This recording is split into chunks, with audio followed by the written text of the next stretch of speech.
Reasons for you not to see a chiropractor.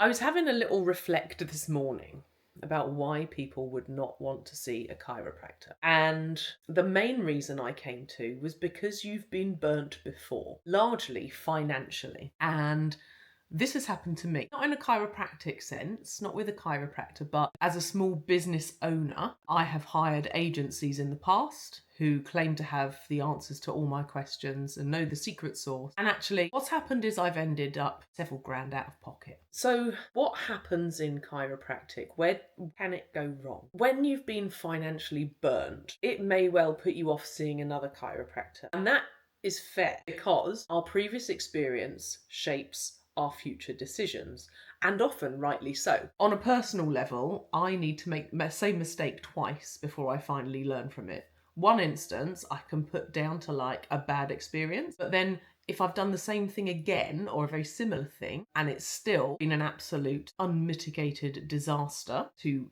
quote my mother, then I'll learn from it and not do it again.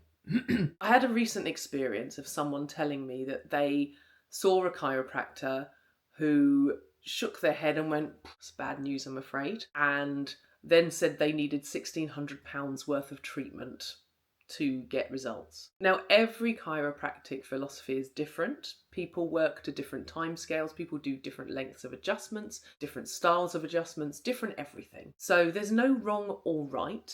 And don't get me wrong, I'd love you to come along and say, "Here, Michelle, here's £1,600, sort my back out." Do you need that? Do you need £1,600 worth of treatment in the first instance? If it's taking me £1,600 worth of treatment to make a tangible difference to your body, then I think I'm probably doing something wrong. Now, you may end up having 35 adjustment visits for a single issue. That's not a problem, but the way I operate and the way we operate in my clinic is if you have not made some improvement within 3 to 6 treatments, then we're going to reassess the situation. It could be we've made the wrong working diagnosis and we need to update what we're looking at. It may be that there was a more complex issue than what we initially saw. So we see one thing, we've taken off a couple of layers, and then actually there's something else going on underneath. It could be the techniques we're using aren't the best techniques for you, and then we need to adjust the way we're treating you. It could just be chiropractic's not for you, and actually maybe you'd be better off going to an osteopath or a physio. There are so many reasons why treatments may or may not work.